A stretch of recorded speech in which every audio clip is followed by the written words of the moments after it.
Oh, oh, oh, shit. Oh, shit. Oh, no. Oh, God. Oh. Oh my God!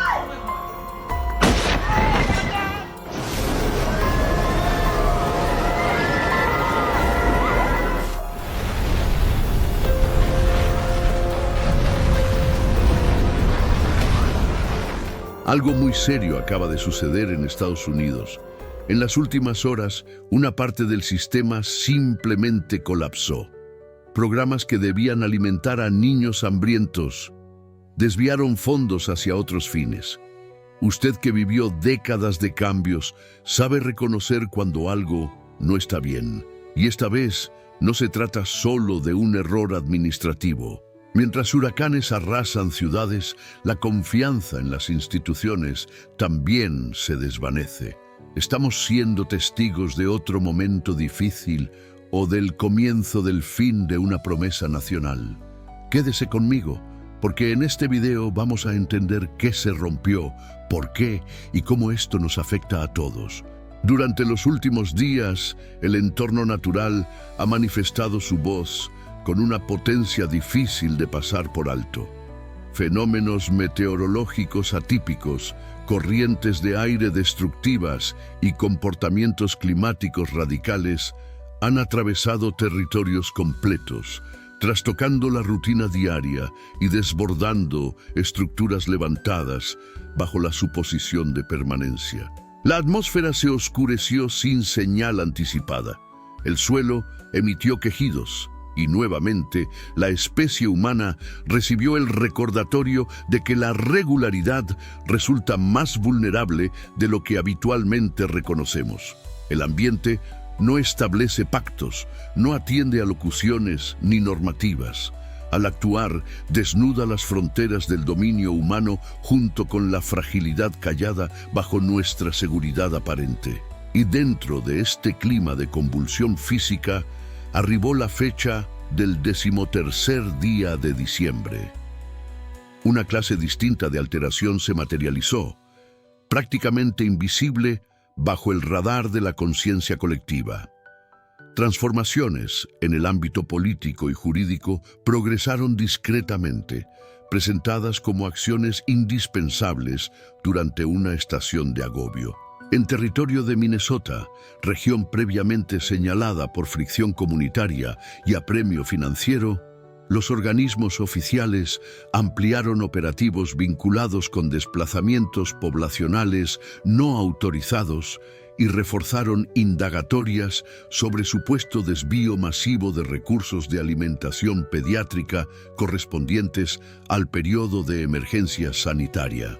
Conforme a pronunciamientos institucionales, iniciativas creadas para proveer sustento a la población infantil durante la contingencia viral ahora enfrentan escrutinio, con señalamientos dirigidos hacia entramados complicados de irregularidades financieras, funcionando durante una coyuntura de fragilidad colectiva. Minnesota, territorio que alberga el conglomerado somalí más extenso dentro de la nación estadounidense, se ha transformado en epicentro de vigilancia mediática, inquietud y controversia. Aquí realizamos un alto. No con el propósito de emitir sentencias, no para distribuir responsabilidades o absoluciones, simplemente para registrar la sincronización.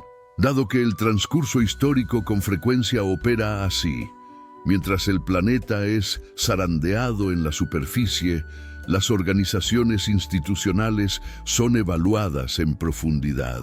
¿Constituye esto mera casualidad temporal? ¿Turbulencias climáticas bramando simultáneamente con el endurecimiento normativo? ¿O existe algún significado revelador en la coordinación temporal misma? Los textos sagrados han transmitido durante siglos que las fases de agitación difícilmente permanecen limitadas a una única esfera. El visionario Daniel menciona una era cuando un convenio sería ratificado con numerosos actores. No la totalidad, sino múltiples participantes. Una coordinación que luce metódica, calculada, hasta tranquilizadora externamente. El término hebreo rabim no señala la extensión planetaria, alude a densidad. Una congregación considerable de potestades, cuyas determinaciones generan repercusiones muchísimo más distantes que su marco contextual directo. Representan los consensos, implementaciones coercitivas y reorganizaciones que percibimos actualmente fragmentos de aquel esquema ancestral, o simplemente constituyen reflejos, desplazamientos preliminares que remedan la predicción sin materializarla todavía. No nos precipitamos hacia conclusiones, aunque tampoco desviamos la atención. Debido a que cuando la agitación arranca, el primer elemento al cual debemos dirigir nuestra observación no es la normativa gubernamental, sino la base estructural. Aquello que contemplamos no representa únicamente una sucesión de circunstancias lamentables. Cuando la catástrofe impacta una sociedad, ejecuta mucho más que desprender cubiertas de viviendas y saturar vías públicas con torrentes acuosos. Saca a la luz aquello que dicha colectividad ha sido sutilmente adoctrinada a sostener respecto a su propia identidad, respecto a la responsabilidad moral, respecto a la imputación y respecto a sus semejantes.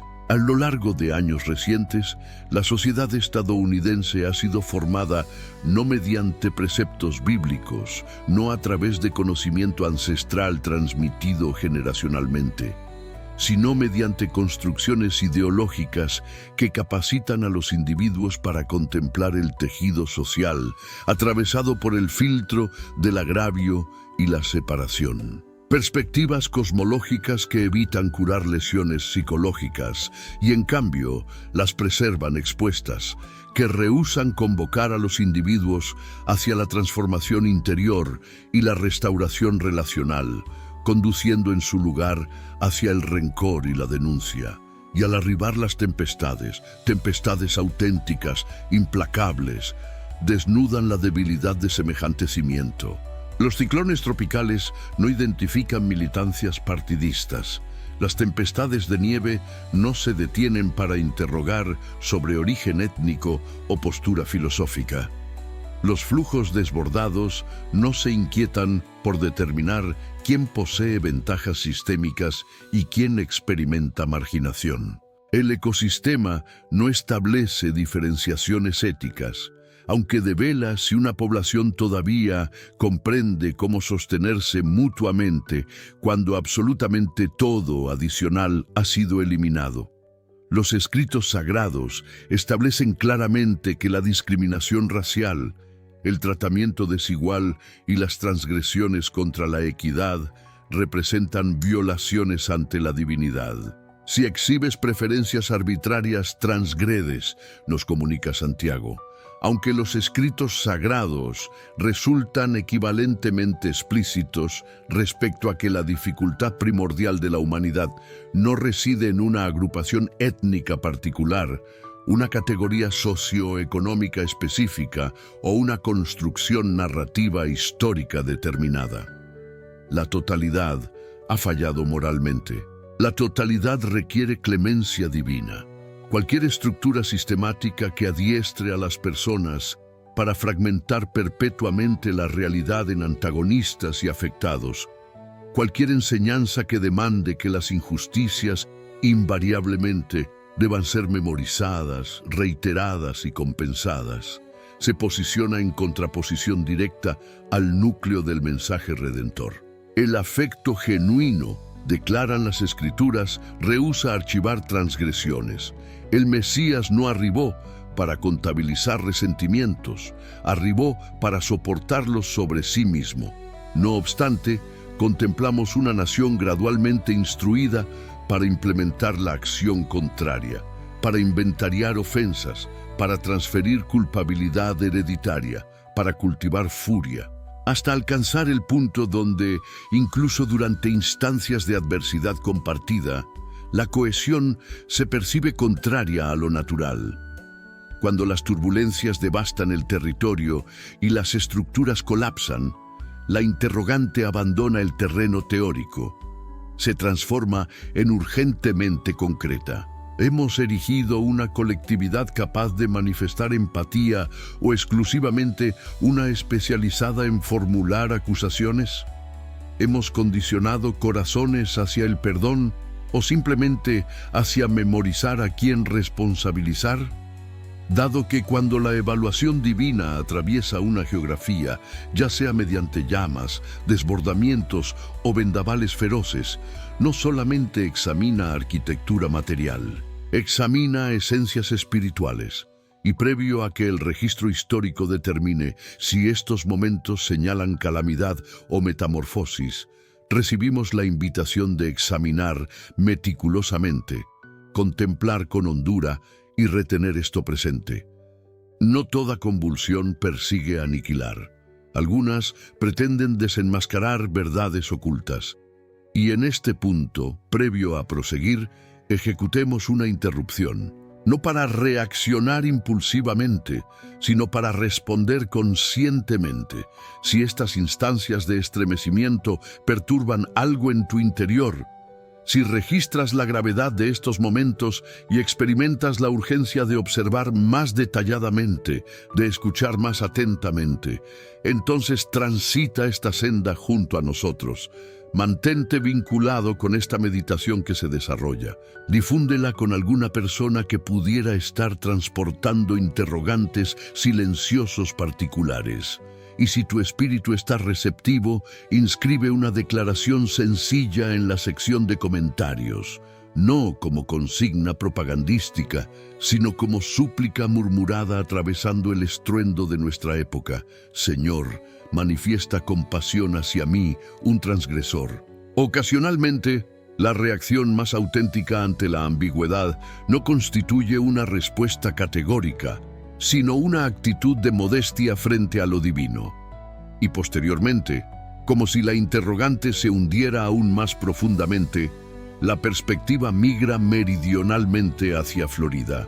No tras transcurrir semanas, no después de que la temporalidad hubiera facilitado que el sedimento se depositara, sino durante la idéntica estación de turbulencia, cuando las poblaciones ya se encontraban fatigadas y alertas. Aquello que se configuró en el Océano Atlántico no fue un fenómeno meteorológico convencional. Se amplificó con celeridad perturbadora, absorbiendo potencia de superficies acuáticas más temperadas de lo que el registro mnémico puede invocar, expandiéndose en intensidad durante una fase temporal en la cual tales sistemas no deberían magnificarse absolutamente. Aquellos individuos que apenas habían sobrevivido al huracán Milton, todavía rehabilitando estructuras superiores, todavía secando pavimentos interiores, todavía cuantificando pérdidas materiales, recibieron notificación de que este nuevo sistema resultaba más robusto, más combativo, más impredecible. Aunque lo que desestabilizó mayormente a las poblaciones no fue meramente su potencia destructiva, fue su momento de aparición.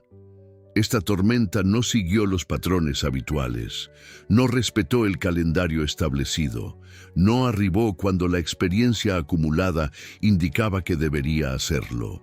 Materializó fuera de calendario, fuera de toda expectativa, prácticamente como si rechazara aguardar su turno cronológico. Florida contempló el horizonte nuevamente. Directrices de evacuación fueron preparadas, alertas fueron transmitidas, y un silencio reconocible, aunque pesado, se instaló sobre poblaciones ribereñas. Un mutismo nacido de comprender que ciertos poderes resultan imposibles de razonar. Tempestades de esta magnitud ejecutan más que amenazar construcciones físicas. Agotan la esperanza colectiva, someten a prueba la determinación comunitaria. Interrogan a las comunidades repetidamente sobre cuánto más pueden soportar. Y cuando semejante fenómeno se eleva más vigoroso que el precedente, más prematuramente de lo anticipado, rompiendo cada antecedente reciente, impone una constatación sobria. Ya no estamos simplemente confrontando calamidades aisladas. Estamos habitando dentro de un patrón de escalada progresiva, una convulsión seguida por otra subsecuente, escaso lapso para recuperación, margen mínimo para respirar, y durante momentos como estos, la interrogante presiona con mayor intensidad que nunca. ¿Constituye esto meramente una época de meteorología radical? ¿O la creación misma está gimiendo, reaccionando a tensiones tanto observables como imperceptibles, transmitiendo señales de que algo dentro del ordenamiento de las cosas ya no se encuentra alineado correctamente? Las Escrituras nos comunican que el planeta también porta testimonio y ocasionalmente articula su mensaje no mediante susurros delicados, sino a través de corrientes tan potentes que eliminan toda ilusión de permanencia. Florida no simplemente encaró otra tormenta adicional, encaró un recordatorio de que cuando la intensidad del sacudimiento se incrementa, cuando la sincronización temporal se percibe incorrecta y cuando cada oleada parece más robusta que la anterior, estamos siendo convocados una vez más para mirar más allá de pronósticos meteorológicos y fundamentos arquitectónicos, y para cuestionar si nos encontramos preparados no simplemente estructuralmente, sino espiritualmente para aquello que se aproxima. En territorio floridano, la turbulencia no arribó como titular abstracto periodístico. Arribó hacia mesas de cocina todavía abarrotadas con documentación de aseguradoras correspondiente a Milton, hacia vecindarios donde coberturas azules provisionales aún no habían sido retiradas, hacia hogares donde núcleos familiares apenas acababan de comenzar a dormir durante la noche completa nuevamente. Madres contabilizaban agua embotellada en lugar de jornadas transcurridas. Padres examinaban mapas de radar en mutismo, reconociendo que esta ocasión podría no restar fortaleza suficiente para reiniciar una vez más. Menores, demasiado jóvenes para denominar su pavor, lo aprendieron igualmente observando adultos fingir no experimentar temor. Existe un agotamiento particular que no proviene de una calamidad singular, sino de adversidad sin intervalo. Cuando la rehabilitación se transforma en provisional, cuando la capacidad de resistencia se percibe como obligación en lugar de optimismo. Y es precisamente aquí, exactamente aquí, donde las Escrituras ofrecen un lenguaje que frecuentemente olvidamos.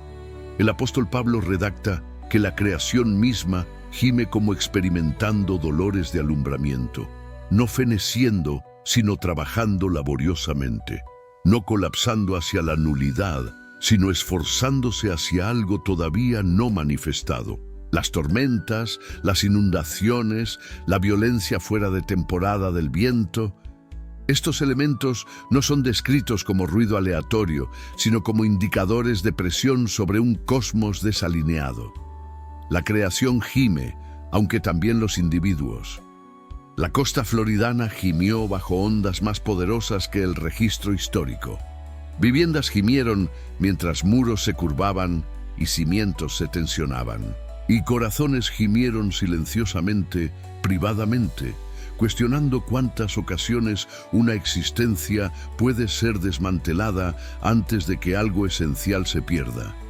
No obstante, las Escrituras no declaran que el gemido carece de significado. Proclaman que el gemido constituye una señal de que algo está próximo a nacer.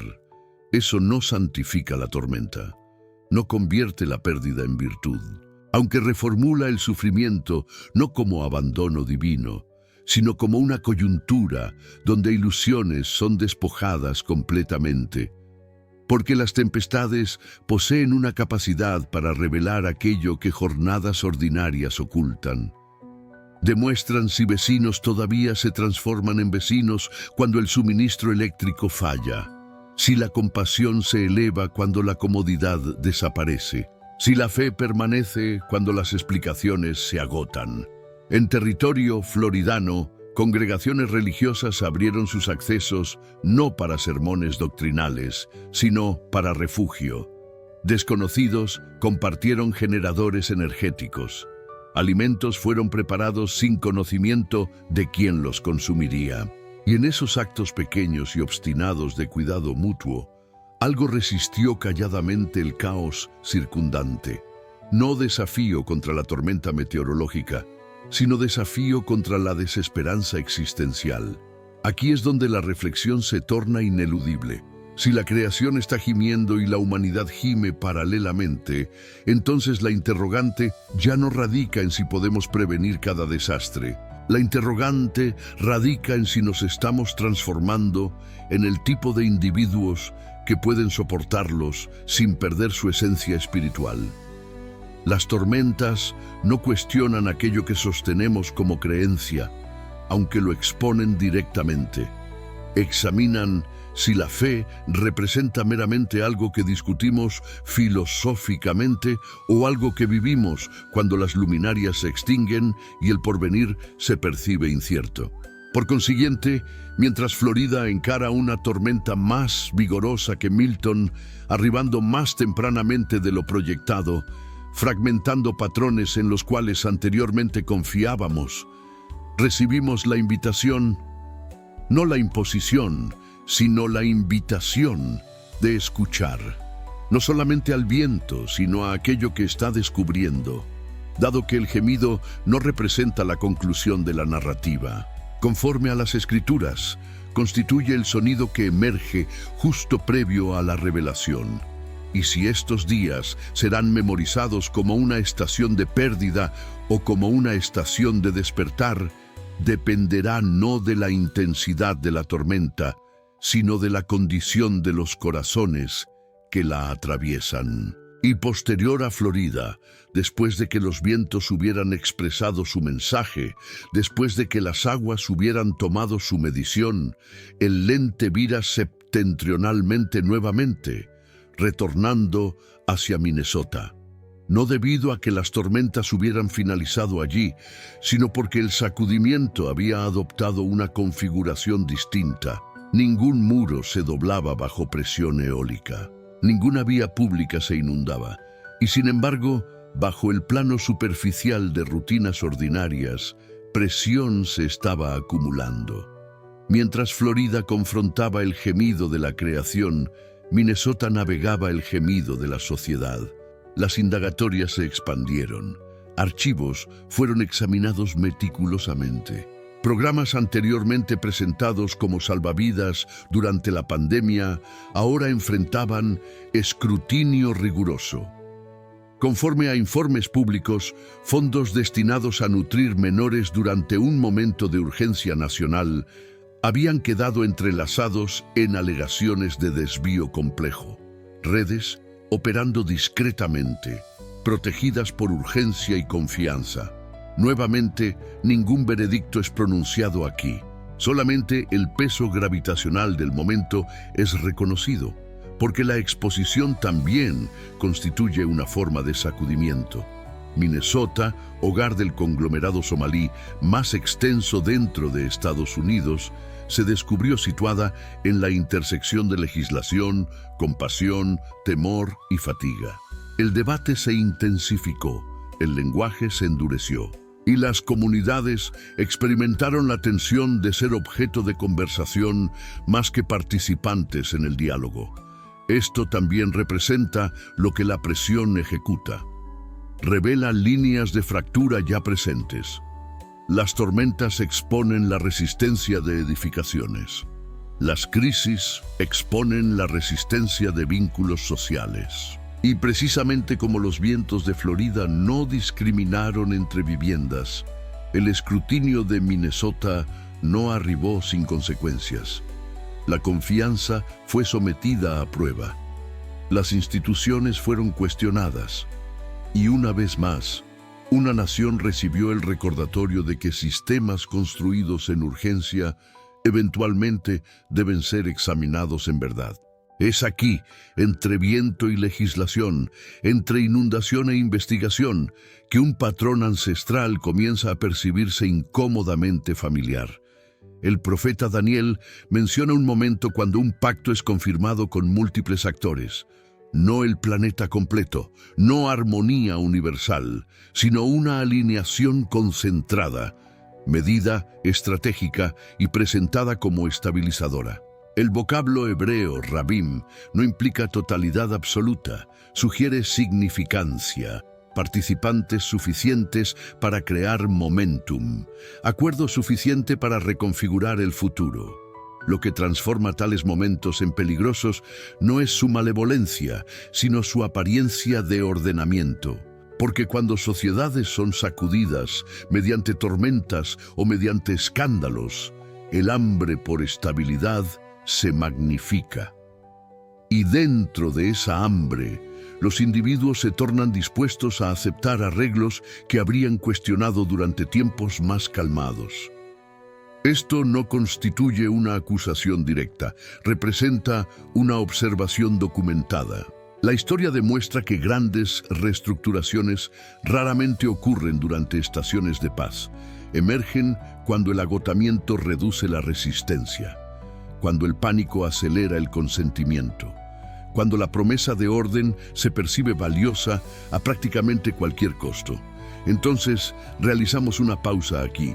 No para declarar cumplimiento profético, no para etiquetar villanos o salvadores, sino para reconocer la convergencia.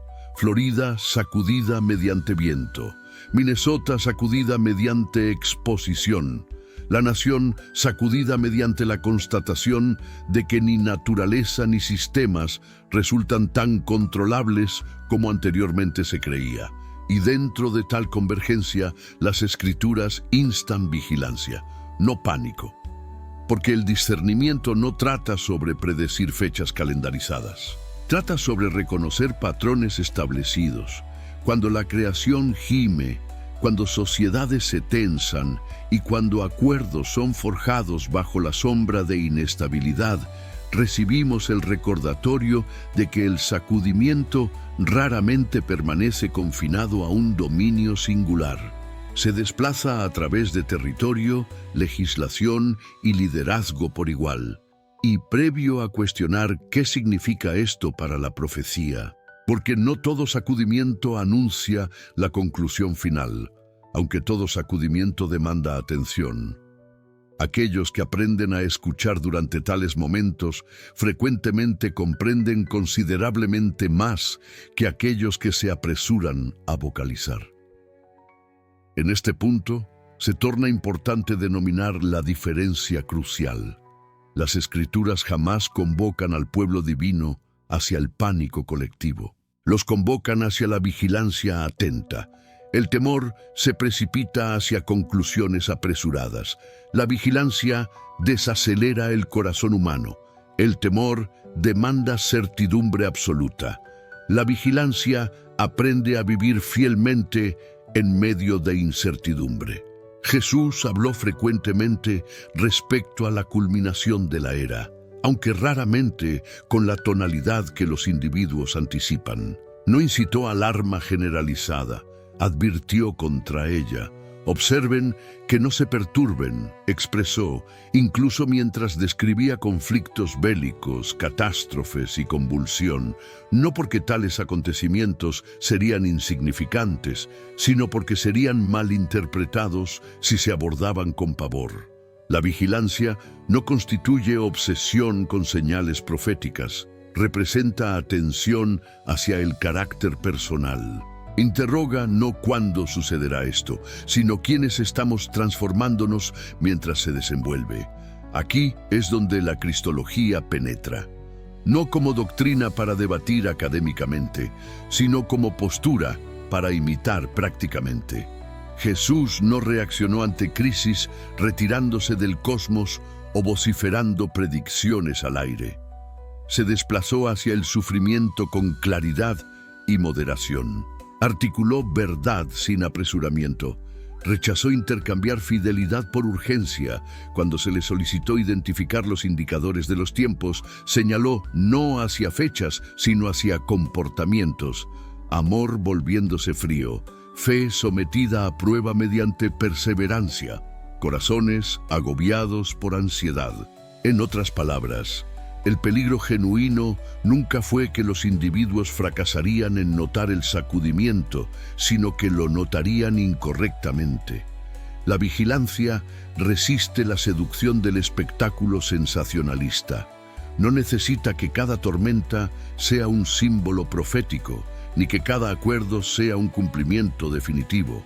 Observa patrones emergentes, escucha tonalidades, discierne frutos resultantes y, más crucialmente, permanece anclada.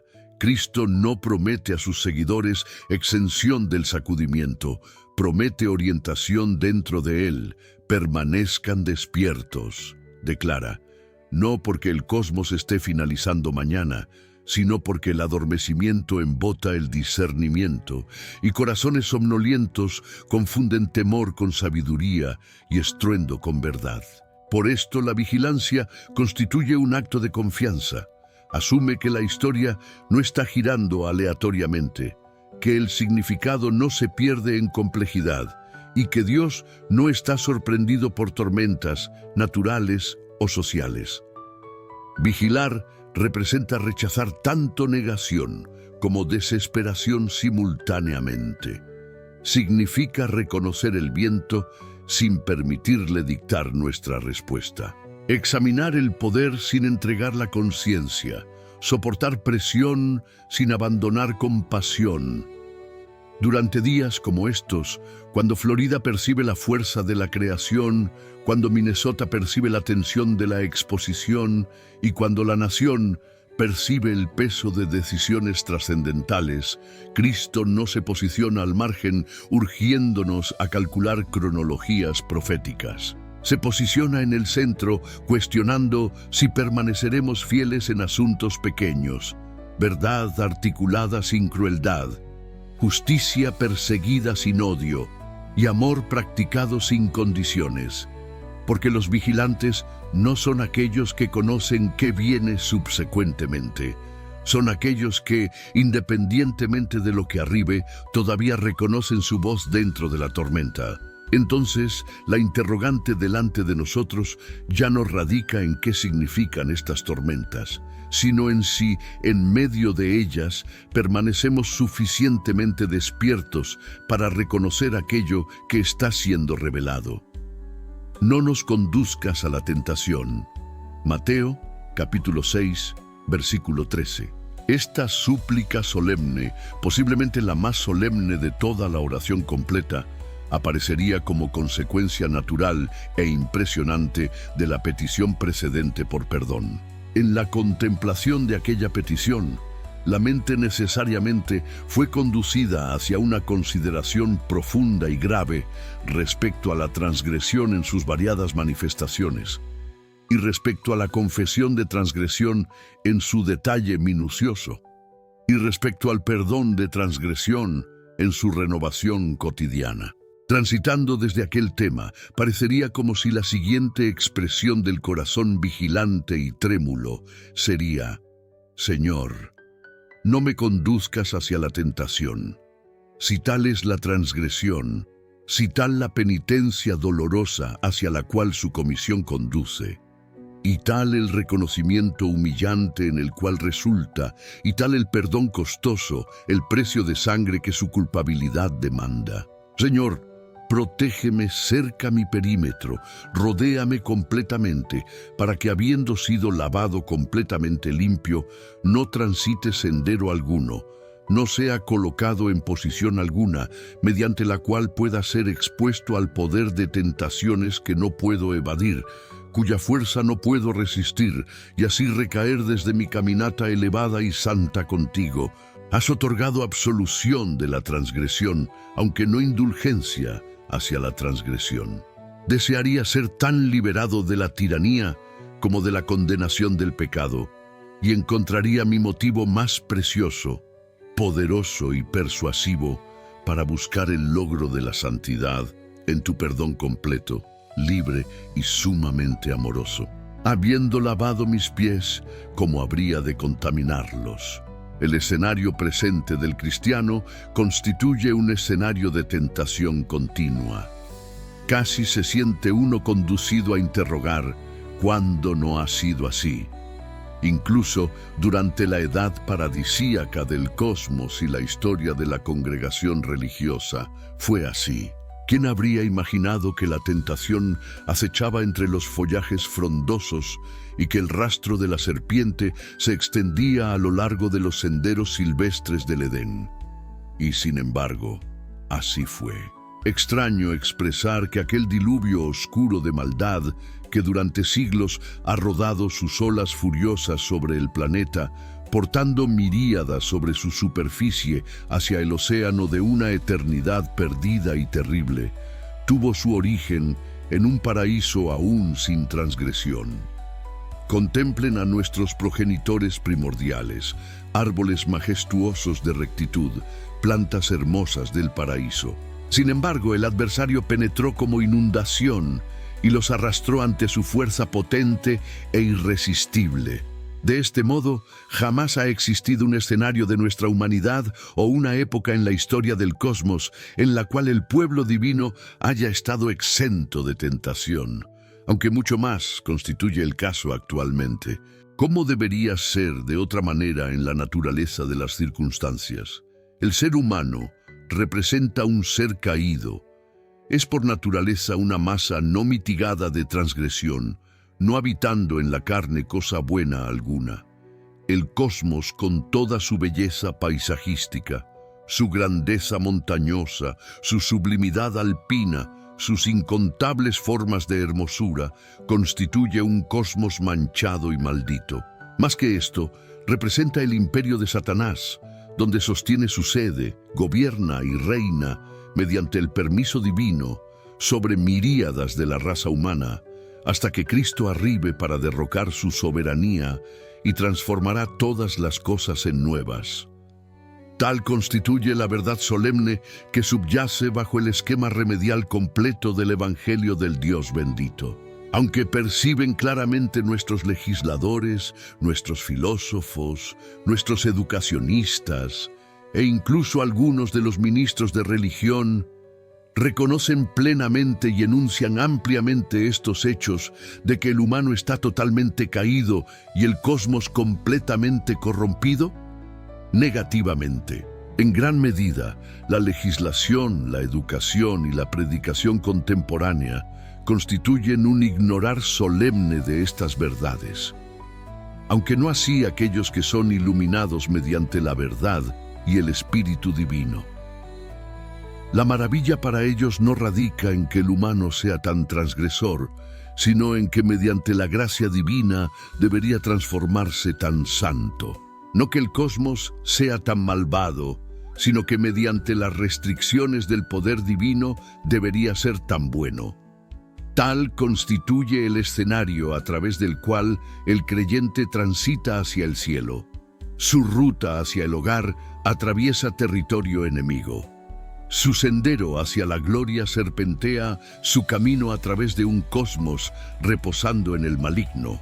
¿Resulta maravilla alguna que el estado presente del cristiano deba constituir tentación universal e incesante? Permitámonos particularizar. El vocablo tentación ocasionalmente significa prueba. El pueblo divino constituye un pueblo sometido a prueba. La prueba representa aquel proceso mediante el cual el cristiano es evaluado. Su religiosidad, sus principios, su optimismo son conducidos hacia la comprobación. Es en este sentido que primero contemplamos el proceso al cual el creyente es sometido más inmediatamente por Dios mismo. En Génesis, capítulo 22, leemos: Dios probó a Abraham. En la epístola hacia los hebreos, encontramos la significancia del vocablo. Por fe, Abraham, cuando fue probado. Oye nuevamente, bendito el humano que persevera bajo prueba, porque cuando ha resistido la evaluación. Ahora, en este sentido importante, puede decirse que Dios prueba a su pueblo. Ocasionalmente, como en el caso de Job, desencadena, por así decirlo, al adversario por breve tiempo, permitiéndole arribar como torrente para inquietar y molestar al creyente.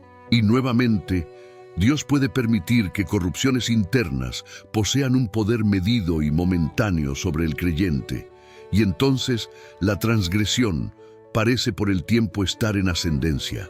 Una vez más, Dios puede autorizar que su Hijo atraviese una gran batalla de aflicción, porque el Señor examina a los rectos, y mediante este proceso los somete a tentación grande y severa.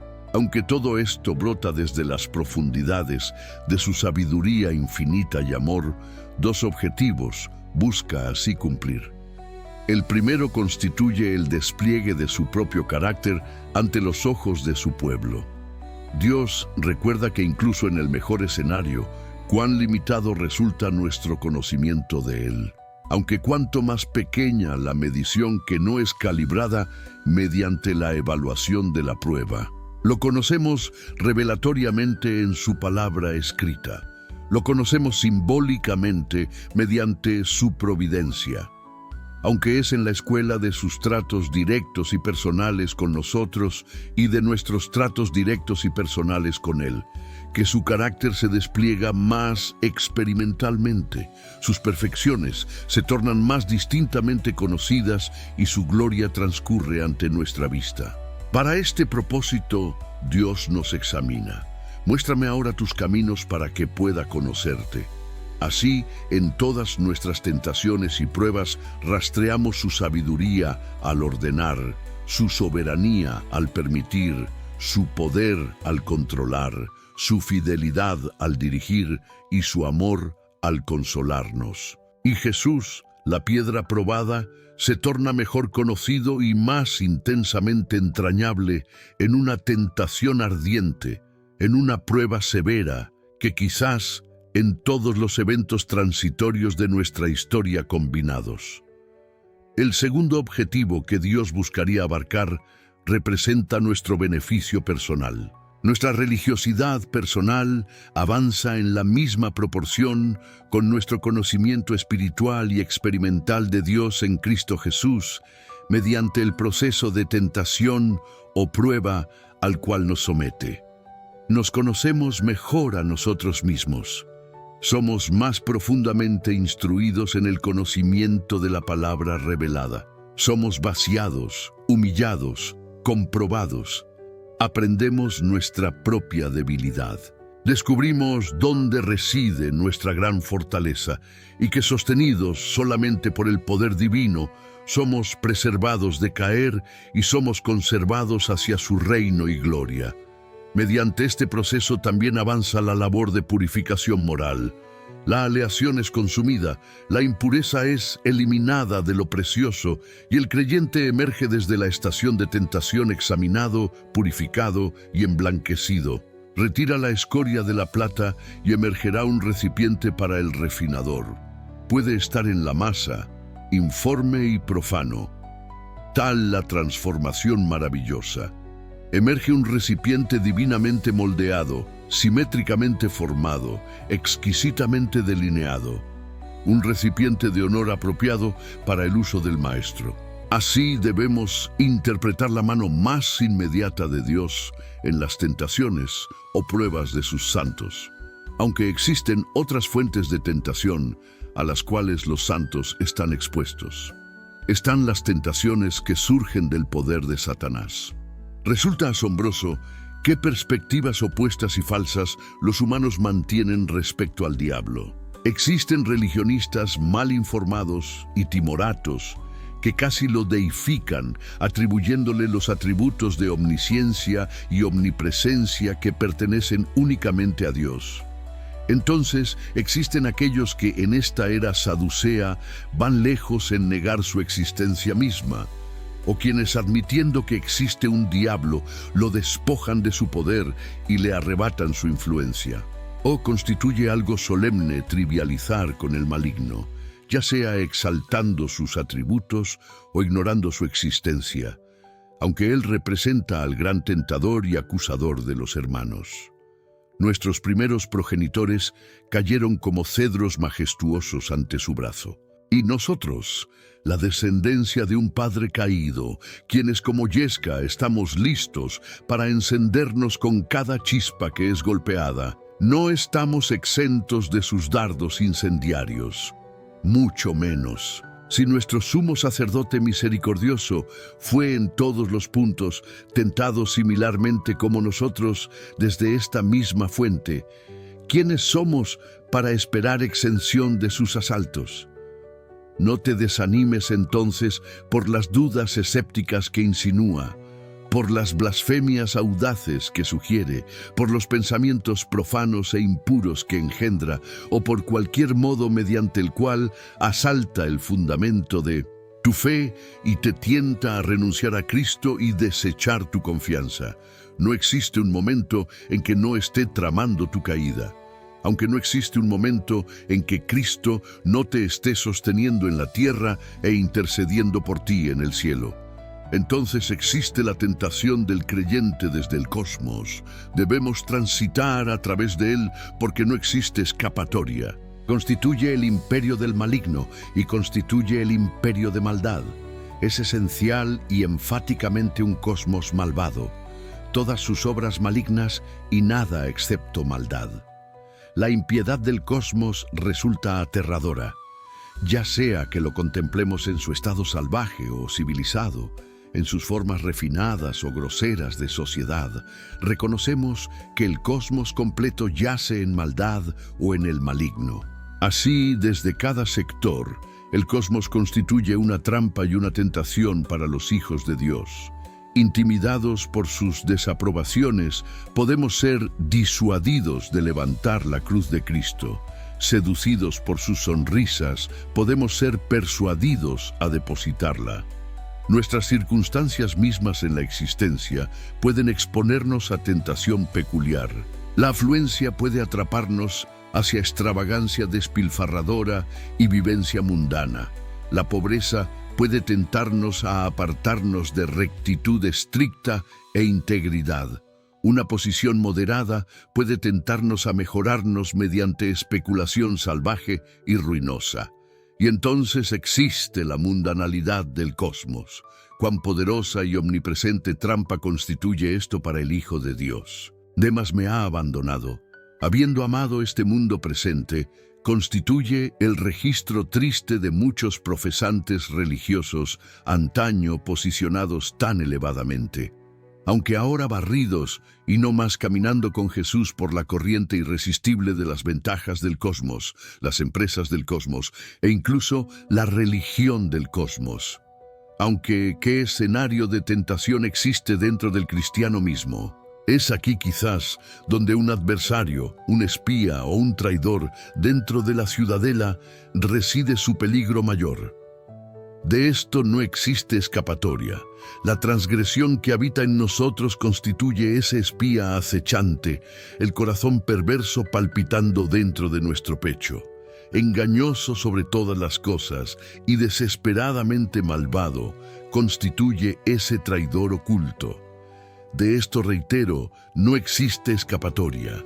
Vayamos donde vayamos, nos sumerjamos en el desierto sin sendero, escapemos hacia las soledades montañosas, nos ocultemos en las cavernas terrestres, sepultados en monasterio, encarcelados en convento, inmuridos en celda de ermitaño.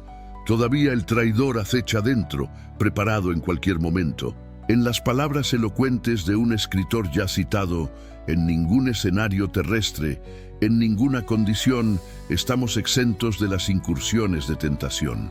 Si huimos al desierto y evitamos la visión del rostro de nuestras criaturas semejantes, portamos allí el demonio interior. No podemos excluir al diablo habitante interno. Las rejas del monasterio no pueden excluir las alas del serafín caído, ni la soledad santificar el corazón no regenerado. En el jardín o la arboleda, el palacio o la ermita, la ciudad abarrotada o el desierto aullante, la transgresión nos rastrea y el yo nos persigue. Si los pobres son tentados hacia envidia y deshonestidad, los ricos, como Agur testificó, están igualmente en peligro por orgullo y lujo. Si el hombre de 10 talentos está inflado con autoconfianza e impiedad arrogante, El hombre de un talento es propenso a enterrar perezosamente la porción confiada a él en la tierra y entonces a disputar con su otorgante santo. El gran adversario posee en cada escenario sus trampas y varía sus cebos para cada edad y variedad de condición y carácter. Cada hombre y niño posee su transgresión asediante, el imprudente y el cauteloso, el joven y el anciano, el crudo y el educado, el visitante del santuario y el descuidador abierto de él, el profano y el devoto, el amante de soledad y el amante de sociedad. Todos poseen sus trampas. Satanás puede citar mal las escrituras y malinterpretar la providencia y predicar presunción o desesperación, herejía o superstición o infidelidad según encuentre mejor.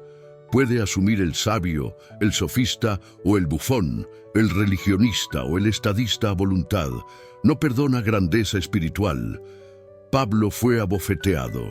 Los santos más eminentes de Dios, del Antiguo Testamento y el Nuevo, Noé, Abraham, David, Ezequías y los apóstoles han sufrido por él. No perdona la estación de aprovechamiento espiritual más elevado. Antes de que te levantes de tus rodillas, sus sugerencias abarrotan el corazón devoto. Antes de que el santuario sea abandonado, sus emisarios, como aves del aire, recolectan las semillas dispersadas de verdad de la memoria. Cuando nuestro Señor mismo había sido en su bautismo comprobado desde el cielo como el Hijo de Dios, fue conducido por el Espíritu al desierto para ser tentado. Y cuán frecuentemente algún dardo incendiario golpea la armadura del cristiano justo después de alguna estación de comunión más rica con su Dios. Desciende del monte de revelación con Moisés, y a su pie existe un campamento idólatra danzando alrededor de un becerro dorado. Desciende con apóstoles en trance desde el monte de transfiguración, y el cosmos, a quien allí encuentras, constituye una aflicción para el santo mediante sus cavilaciones incrédulas. Como John Newton expresó sucintamente, es el hombre trayendo su dividendo del banco quien posee más motivo para temer la mano del ratero. Sí, la tentación no perdonó a Cristo mismo. Incluso su madre y hermanos lo tentaron cuando una prescribía la estación y escena de manifestar su divinidad velada en la fiesta matrimonial de Caná de Galilea. Y cuando los otros habrían apresurado la hora de su ascenso al templo en Jerusalén. Los discípulos lo tentaron cuando clamaron, «Jamás, Señor, esto nunca te sucederá», hacia sus predicciones de sus sufrimientos mediatoriales y disputaron respecto a la división de asientos en su reino. La multitud lo tentó cuando habrían sido recibidos como discípulos, no de su verdad, sino de sus panes. Y estaban ansiosos por forzar sobre el antagonista de todo carnalismo en religión una corona carnal, un trono carnal y una política carnal. El abogado y los fariseos lo tentaron con interrogantes respecto al dinero tributario para César y respecto a los asuntos más pesados de la ley y respecto a la santidad del sábado y el templo. Y el saduceo continuó la labor en otro flanco con cavilaciones respecto a la resurrección y la ley del divorcio. Satanás lo abofeteó en la introducción de su ministerio público. Y como recopilamos de los salmos proféticos, al cierre del curso terrestre de Cristo, renovó sus asaltos mediante el ataque más feroz, cuando los toros de Basán y los perros del infierno bramaron y aullaron contra el Cordero manso y expiatorio. Describiendo su propia trayectoria y despidiéndose de su pequeño rebaño, los denominó aquellos que habían continuado con él en sus tentaciones, como si todo el sendero que habían transitado a su lado hubiera conducido a través de un campo sembrado con trampas y precipicios a cada paso. Y además de todas estas tentaciones que las Escrituras han indicado expresamente, cuán constante y severa debe haber sido la presión de tentación no explícitamente descrita por el Nuevo Testamento, contra la cual su naturaleza humana debe haber sido necesariamente convocada a luchar al controlar la exhibición ocasional de la divinidad habitante interna. Habíamos sido investidos con soberanía divina y señorío sobre 12 legiones de ángeles. ¿Podría nuestra resistencia humana haber tolerado como la suya la injusticia y cobardía de pretores romanos y la insolencia de reyesuelos judíos, cuyos rostros, una mirada de su ojo divino podría haber convertido en cenizas? Habíamos tenido su omnisciencia. Podríamos haberla encerrado y mantenido bajo restricción de exponer en día abierto las enormidades ocultas de los adversarios hipócritas que lo confrontaron y persiguieron a lo largo de todo su camino manso y beneficente. Habiendo tenido los recursos del universo amplio a nuestro comando, podríamos haber tolerado la corona de espinas, el cetro burlón de caña, la sociedad de malhechores y la cruz con toda su agonía y toda su ignominia. Oh, José espiritual de tu congregación religiosa, los arqueros te afligieron gravemente y desde cada aljaba y con cada arco te dispararon para que en todos los puntos fueras tentado como tus hermanos y les enseñaras cómo enfrentar y soportar tentación. Cada flecha que nos perfora dejó su punta y su veneno en ti y cae a nuestros pies extinguida e inofensiva. Sin embargo, volamos hacia ti en este tiempo de nuestra tentación para simpatía y soporte, y solicitamos que cada dardo incendiario nos impulse más cercano bajo tu ala protectora, para que podamos conocerte más y amarte mejor, y aprender de ti para sostener a aquellos que son tentados.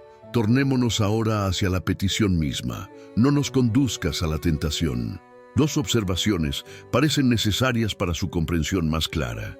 La primera es que la exención completa del creyente de tentación constituiría exención completa de algunas de las bendiciones más grandes de su existencia. Esto, por lo tanto, no puede estar incluido en la oración. Si Abraham hubiera sido eximido de la prueba de ofrecer a su hijo Isaac, habría faltado aquella exhibición ilustre de su fe que en todas las edades futuras ha sido y hacia todas las edades futuras será la instrucción y consuelo de los fieles. Si Ezequías hubiera sido eximido de la tentación de ostentación y orgullo cuando desfiló sus tesoros y su riqueza ante los embajadores de Babilonia, ¿qué pérdida habría sido aquel registro de su historia espiritual? Si Pedro hubiera sido eximido de la tentación de negar a su Señor, parecería como si la Biblia hubiera estado incompleta sin aquella página maravillosa que registra la intercesión anticipatoria del Salvador en favor de su discípulo tentado por el diablo.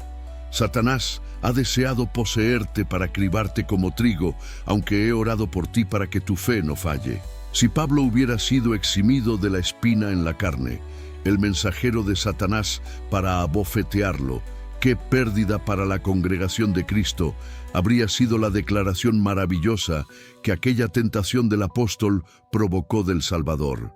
Mi gracia es suficiente para ti, porque mi fortaleza se perfecciona en debilidad. Y más que todo, si nuestro bendito Señor hubiera sido eximido de la tentación en el desierto, sus 40 días y 40 noches de conflicto con el agente satánico, ¿qué capítulo de la Biblia podría haber suministrado aquella verdad preciosa? No tenemos un sumo sacerdote que no pueda ser conmovido con el sentimiento de nuestras debilidades, sino que fue en todos los puntos tentado similarmente, como nosotros, sin embargo, sin transgresión. Y si nosotros, amados, fuéramos enteramente excluidos de esta misma prueba ardiente de tentación, ¿qué letra muerta, qué libro sellado sería mucho de la palabra propia de Dios en nuestra experiencia? No podemos, por lo tanto, suponer que esta petición constituye una oración para exención de aquello por lo cual todos los santos de Dios y el Hijo de Dios mismo han transitado más o menos. Esto constituiría, como he observado, eximirnos de alguna de la instrucción más profunda y bendiciones más santas de nuestra historia espiritual. Nuestra segunda observación es que no debemos inferir de la petición que Dios puede solicitar a los humanos hacia maldad. Esto parece requerir ningún argumento y, sin embargo, el Espíritu Santo ha enfrentado la idea. Que ningún hombre exprese cuando es tentado: soy tentado por Dios, porque Dios no puede ser tentado con maldad, ni tienta Él a hombre alguno. Y sin embargo, el pensamiento oscuro y maligno ha encontrado alojamiento en muchos pechos culpables. Si Dios no me hubiera colocado en esta posición, no habría caído en esta transgresión. Negativamente, constituye la respuesta solemne e indignante. Aunque cada hombre es tentado cuando es arrastrado por su propia concupiscencia y seducido. Ahora, cuando la concupiscencia ha concebido, produce transgresión, y la transgresión, cuando está finalizada, produce muerte. Constituye algo solemne, un acto de descaro atrevido, aumentando pavorosamente nuestra culpabilidad. Cargar a Dios con la responsabilidad de nuestra transgresión. ¿Qué es esto sino convertirlo en el autor del pecado? Aunque la petición constituye una oración para que Dios, mediante su providencia, mantenga a su Hijo fuera del camino de tentación. Padre mío, no me consignes a lugar alguno en el cual pueda ser tentado a transgredir contra ti, a deshonrar el nombre de Jesús, a afligir al Espíritu Santo y a traer descrédito sobre mi profesión cristiana. Podemos suponer un joven creyente justo al adentrarse en la existencia pública, inclinándose ante el asiento de misericordia y elevando esta petición hacia los cielos. Padre mío, estoy a punto de separarme de las restricciones santificadas del techo parental, de la custodia de aquellos que desde infancia y niñez han vigilado sobre mí con una mirada de amor que jamás se ha adormecido ni fatigado. Que seas el guía de mi juventud y no me permitas embarcarme en carrera alguna de existencia que me expondrá a tentaciones peculiares y abrumadoras. Soy deficiente en experiencia vivida, limitado en sabiduría práctica, débil en fortaleza interior, flexible e irresoluto, pronto y fácilmente conducido al extravío. Padre mío, no me conduzcas hacia la tentación, que no habite en morada de engañador, ni plante mi tienda dirigida hacia Sodoma, ni escape hacia Zoar, ni me siente con los sirvientes en el palacio del sumo sacerdote, ni atienda precio alguno por la traición de mi Señor. No permitas que sea tentado por encima de lo que puedo soportar. Padre mío, no me conduzcas hacia la tentación. La oración de tu siervo Jabes desearía convertir en propia. Oh, que me bendijeras verdaderamente y ampliaras mi territorio y que tu mano estuviera conmigo y que me guardaras de maldad para que no me aflija. Oh, qué oración tan solemne, sabia y santa constituye esta. Es tuya, mi joven lector, constituye el exponente de los pensamientos, sentimientos y anhelos ascendiendo actualmente dentro de tu alma. Entonces Dios, incluso tu Padre Celestial, la responderá como respondió la oración de Jabes, y mediante su providencia dispondrá de ti de modo que no serás expuesto a la tentación que así tan santa y fervientemente deprecias, o te sostendrá bajo ella. Constituye también una oración para que Dios debilite el poder o remueva enteramente toda tentación existente. La tentación es formidable. Te asalta quizás en la porción más vulnerable y menos defendida de tu naturaleza. Se presenta en su forma más fascinante e irresistible. Eres consciente de su potencia. Constituye precisamente aquello que tu imaginación ha frecuentemente representado y que tu corazón ha frecuentemente anhelado. Te sostiene como ave hechizada dentro de su embrujo serpentino. Y experimentas escasa inclinación, todavía menos poder para quebrarlo y escapar. Y sin embargo, vivo hacia tu peligro. Temblando y humildemente te inclinas ante el asiento de misericordia y elevas tu oración. Padre mío, soy un niño débil, desamparado, seguro solamente mientras permanezco fuera del camino de tentación o resguardado bajo tu ala extendida. Conoces mi asalto presente y cuán impotente resulto para resistirlo. Debilita su fuerza, u otórgame gracia para vencerlo, o remuévelo enteramente de mi sendero. No me conduzcas hacia la tentación. Constituye también una petición para que Dios no retire su verificación restrictiva del creyente. Se expresa de Ezequías que Dios lo abandonó a su propio corazón. Cuán frecuentemente por el momento esta ha sido la historia triste de algunos de los santos más eminentes, tan eminentes por la magnitud de su transgresión como por la magnitud de su gracia. Lot, habitando en Zoar. David, caminando sobre el techo de su morada. Salomón, en sus años de experiencia y sabiduría madurada. Pedro, sentándose entre los sirvientes de la corte del sumo sacerdote. Cranmer, firmando renuncia de su fe. Fueron todos abandonados para conocer qué existía en su corazón. Y una multitud más de santos ilustres cuyas historias presentan un comentario solemne sobre la exhortación apostólica. Que aquel que piensa estar firme tome precaución para que no caiga. Aunque cada uno y todos fueron sujetos de gracia restauradora, emergiendo de la prueba ardiente a través de la cual transitaron, hombres más tristes aunque más sabios y santos. Cuando entonces oras, no me conduzcas hacia la tentación, solicitas de Dios no retirar aquellas restricciones divinas, no remover aquellas verificaciones saludables mediante las cuales, como en el caso de David, puedes ser preservado de caer en trampa. Te preservé, expresa Dios, de transgredir contra mí, así pueda Dios preservarnos. ¿Y no involucra esta petición una oración para ser preservado del gran tentador? No solamente preservación de la maldad existente en el cosmos, sino preservación del maligno del cosmos, debería constituir nuestra oración cotidiana. Con la conciencia brillante de haber perdido su presa, con toda la malignidad del pez de un adversario frustrado, con su antiguo odio inveterado del Cristo de Dios, Satanás atraviesa la tierra, inclinado hacia la destrucción del santo. No es con los muertos, sino con el alma viviente con quien más especialmente tiene ocupación.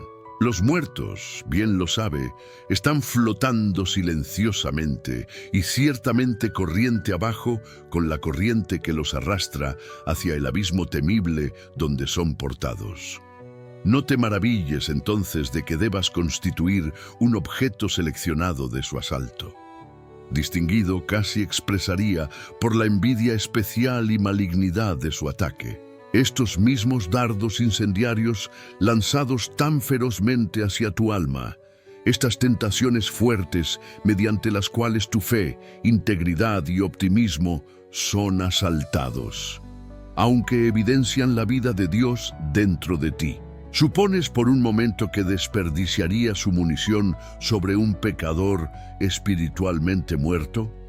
¿Qué sugeriría a una víctima todavía encadenada y aprisionada por su poder irresistible el crimen imaginario de haber cometido la transgresión contra el Espíritu Santo? Que sus transgresiones eran demasiado numerosas y su culpabilidad de tinte demasiado profundo para entrar dentro del alcance y poder del perdón divino?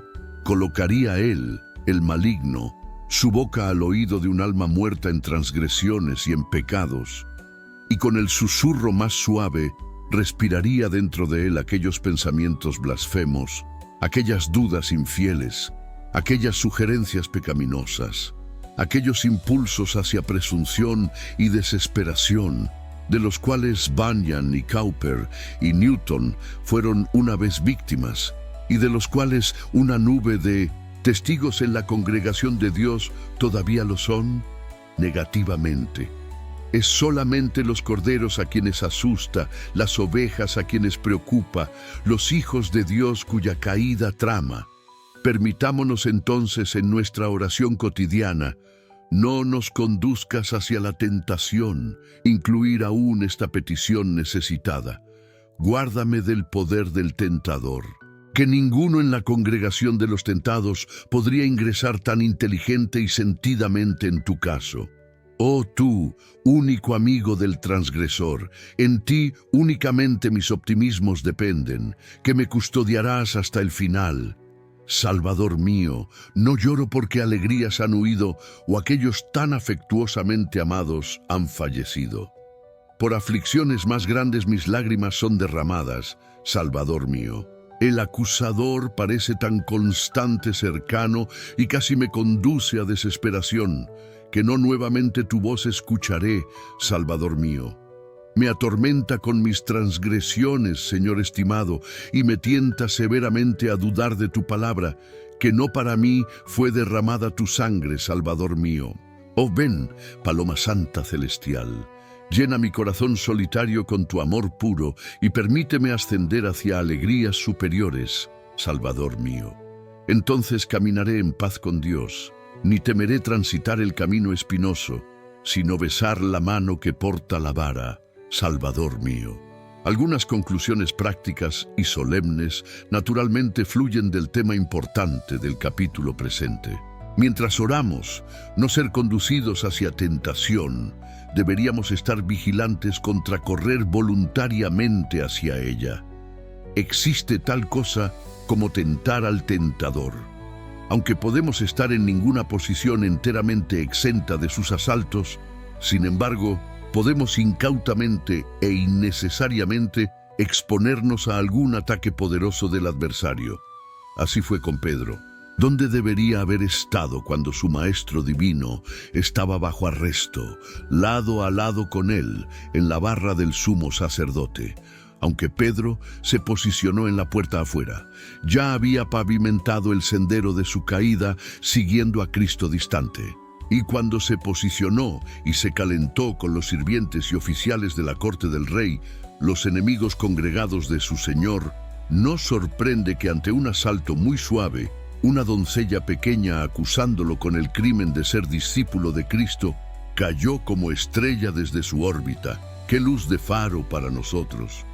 Si innecesariamente ingresamos al cosmos, si pecaminosamente nos sentamos entre los adversarios del Redentor y asociamos con los burladores de religión, si cruzamos la frontera entre la congregación y el cosmos y fraternizamos con los asaltantes de la verdad, los condenadores de revelación, los adversarios declarados de la Biblia, si somos encontrados en asociación con el anticristo del racionalismo, o el anticristo del ritualismo, o el anticristo del formalismo, así presuntuosamente aventurando dentro de las líneas enemigas, qué maravilla si nos encontramos considerados como desertores por los leales, o somos arrestados como prisioneros de guerra por el enemigo. Mientras entonces oramos no ser conducidos hacia tentación, tenemos necesidad de estar sobre nuestra torre de vigilancia, para que no seamos sorprendidos por el asediador en la entrada. La transgresión yace en la puerta, lista para saltar dentro del momento que es incautamente desbloqueada o demasiado ampliamente abierta, marca la ausencia de egoísmo de la petición. No nos conduzcas hacia la tentación. Si soy un hijo verdadero de Dios, debo abrazar en mi intercesión cada miembro de la hermandad expuesto como yo mismo a tentación. Debo considerar la santidad y felicidad de mi hermano como segunda solamente a la mía propia. Negativamente, viendo que mediante nuestra incorporación dentro del mismo cuerpo de Cristo, somos miembros unos de otros, su preservación de tentación, su sostenimiento en tentación, su liberación fuera de tentación, debería constituir asunto de preocupación tan profunda para mí como la mía propia.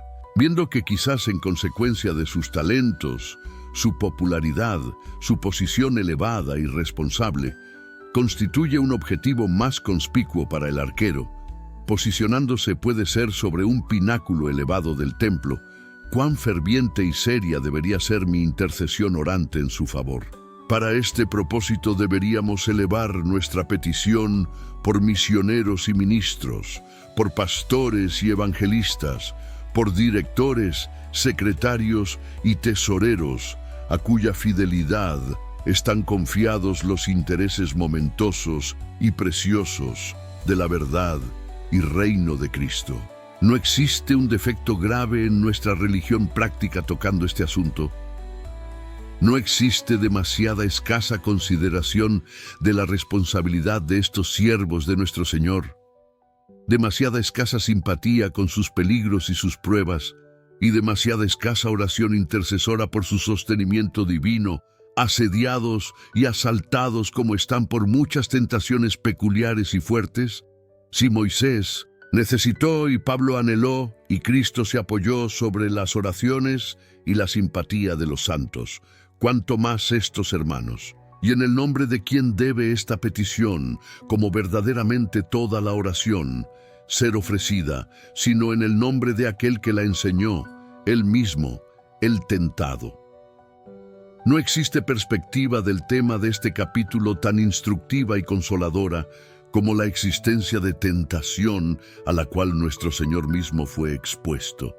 Expreso la existencia de tentación, porque desde el momento que sus pies tocaron el horizonte de nuestro planeta hasta el momento que saltó desde la tierra hacia el cielo, su curso completo constituyó una batalla continua con tentación en algunas de sus muchas formas y desde algunas de sus incontables fuentes. Su madre lo tentó en la ocasión de su primer milagro en Caná hacia un descubrimiento imprudente de su deidad. Sus hermanos lo tentaron por un lado a evitar sus sufrimientos, mientras sus discípulos, por otro lado, lo tentaron a renunciarlos completamente. La población excitada habría forzado sobre él una corona, mientras el abogado sutil habría atrapado a él en un acto de deslealtad hacia César. El fariseo ritualístico lo tentó tocando los asuntos más pesados de la ley, mientras el saduceo infiel lo asaltó con cavilaciones ante el misterio de la resurrección. A esto debe agregarse los abofeteos incesantes y feroces de Satanás. Desde el periodo que, frustrado en el encuentro, lo abandonó por una estación en el desierto hasta su último ataque en Getsemaní y su derrota final en la cruz. Oh coronado y adorable vencedor, todas estas tentaciones soportadas en tu persona fueron para mí, para que pudieras ser conmovido con el sentimiento de mis debilidades y ser en todos los puntos tentados similarmente como yo soy, sin embargo sin transgresión. Creyente tentado hacia la simpatía y el soporte, hacia la gracia y protección de este Salvador tentado recurre. Conoce qué tentaciones dolorosas significan porque las ha experimentado. No encontrarás en toda la congregación de Dios, incluso entre aquellos que más ferozmente han luchado con el architentador, uno que pueda tan claramente comprenderte, tan tiernamente simpatizar contigo y tan efectivamente escudarte como Jesús. Enseñó la petición: no nos conduzcas hacia la tentación. Te aconseja vigilar y orar para que no ingreses en tentación. Anticipa tu tentación mediante intercesión para que tu fe no falle. Y cuando la tentación realmente arriba, te despliega dentro de la vestimenta de su simpatía y te rodea con el escudo de su poderío. Porque en que él mismo ha sufrido siendo tentado, tiene capacidad para sostener a aquellos que son tentados. Si tal la prueba ardiente y tal la salvación difícil de los rectos, quienes escasamente son salvados, cuán terrible, cuán fatal tu condición. Quien todavía estás enredado dentro de las espirales de la serpiente, conducido cautivo por él a su voluntad, no regenerado por el Espíritu Divino, no convertido por su gracia. Tu existencia completa constituye un escenario, una serie, un acto de tentación. El error te tienta y caes. El ritualismo te tienta y cedes, el cosmos te tienta y eres seducido, la riqueza te tienta y eres atrapado, la transgresión te tienta y complaces. Aunque ¿qué será el final de estas cosas? Oh, demasiado temible para contemplar, demasiado terrorífico para describir. Un infierno eterno para siempre con el tentador, cosechando los salarios de transgresión y recibiendo la recompensa debida y justa de tus actos injustos. ¿Quién entre nosotros habitará con el fuego devorador? ¿Quién entre nosotros habitará con ardores eternos?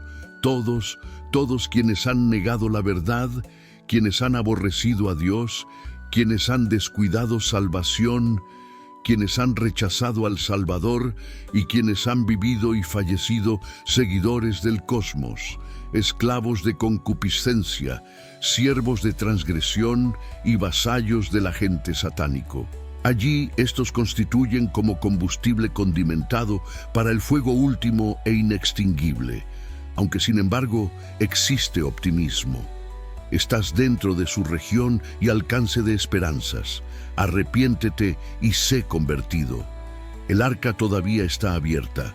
El bote salvavidas flota a tu lado. La ciudad de refugio está dentro de tu alcance. Un Salvador amoroso, suplicante, te invita al asilo de sus heridas para ocultarte allí de la ira que vendrá.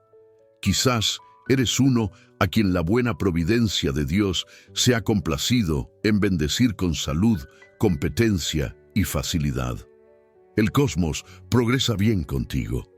Y siendo próspero, escasamente puedes comprender cómo es que los humanos nacen para dificultad. Con respecto a esta existencia, puedes haber caído en el error demasiado común de considerar religión solamente como el remedio designado para las adversidades de ella, y por lo tanto como no requerido por ti, quien disfruta solamente sus bendiciones. Sin embargo, tales son los peligros de prosperidad que jamás es un principio piadoso más necesario para custodiar el alma de maldad que cuando el cosmos sonríe y así tienta a los individuos hacia la autocongratulación del hombre rico en su insensatez. Alma, posees muchos bienes almacenados para muchos años. Relájate, come, bebe y disfrútate. Ahora, por lo tanto, retírate por un tiempo a tu aposento, comunica con tu corazón, y en la quietud del retiro, piensa respecto a los peligros de tu estado, su responsabilidad y su final. Que la prosperidad naturalmente tiende a retirar nuestros corazones de Dios, constituye una verdad confirmada por experiencia cotidiana. Es más, frecuentemente sucede que en proporción, como nuestro Padre Celestial derrama sus beneficios sobre nosotros, nuestro sentido de obligación se torna más débil y más débil. Gradualmente olvidamos al otorgante en el obsequio, y habiendo inflado nuestras imaginaciones vanas con la jactancia idólatra, mi propio brazo me ha conseguido la victoria, finalmente audazmente confiamos en nuestra propia fortaleza y presuntuosamente dependemos sobre nuestra propia sabiduría para una continuación de aquellas ventajas que la generosidad celestial nos ha bendecido. Tanto riquezas como honor provienen de ti, oh Señor. En tu mano está hacer grande. David, cuando conducido hacia un sentimiento mejor, mediante meditación santa, confiesa que él mismo cayó en esta misma transgresión, incluso cuando reconocía y permitía que debía su éxito a Dios. En mi prosperidad expresé, jamás seré movido. Tú, oh Dios, por tu bondad has hecho mi colina tan fuerte, una prueba muy impactante de que actuarías sabiamente y estarías llevándote hacia retiro ocasional y meditación devota. Para mantener vivo en tu corazón una disposición de dependencia humilde sobre aquel Dios amable y gracioso, quien tan maravillosamente te rodea con sus misericordias. Comunica con Él. Ora a Él para que te otorgue gracia para hacer un uso correcto de las ventajas conferidas sobre ti, empleándolas hacia su gloria y hacia el bien de tus criaturas semejantes. Así puedes esperar evitar los peligros de prosperidad. Nuevamente, conoces bien tu responsabilidad final. Sabes, aunque sea solamente desde la parábola de Dives y Lázaro, que Dios requerirá de ti, en el día de juicio, rendir una cuenta de cómo has utilizado tus bendiciones. En la hora entonces de comunión santa, examínate qué respuesta podrás otorgar cuando juzgado respecto a tu uso o abuso de prosperidad. Pregúntate, ¿cierro en un espíritu perverso e indigno de orgullo mi compasión de mis criaturas semejantes menos prósperas? ¿O más bien, soy bondadoso de corazón y compasivo hacia ellos? ¿Ha sido mi disposición suavizada hacia las necesidades de otros, teniendo el amor de Dios derramado en mi corazón? ¿Me regocijo de que debería expandirse en amor hacia el humano? ¿Me alegro de otorgar habiendo recibido libremente? Otorgo libremente. Nada asistirá más en esta autoexaminación que retiro y oración. No puedes estimar prosperidad a su valor verdadero hasta que seas removido del resplandor inmediato de su riqueza, aplausos y adulaciones. Entonces la verás no como un estado en el cual únicamente la facilidad del humano debe ser estudiada, sino como una condición de responsabilidad proporcional a su extensión. Ningún humano es rico, sabio o grande solamente para sí mismo. Si riquezas y honor provienen de Dios, resulta claro que deben ser utilizadas hacia el honor de Dios, ya sea directamente en exaltar su nombre y hacer su alabanza gloriosa, o indirectamente en beneficiar a sus criaturas por su causa. Aquí, entonces, aprendes el valor de un principio religioso. Y ese principio, si no se origina en retiro, allí es nutrido y madurado hasta que cumple su propósito santo de santificarte en tu uso de bendiciones, preservándote fuerte en tu integridad como siervo fiel de Dios y adelantándote en tu camino hacia el cielo. Otras ventajas todavía te aguardan en este curso. Debería tu condición próspera cambiar y seas convocado a sufrir adversidad, estarás preparado para el cambio. Cuando hombre pobre, no tendrás autorreproches por haber hecho un uso mal de riqueza e influencia cuando eras rico. Tu felicidad no puede ser destruida por pobreza porque jamás descansó sobre riquezas.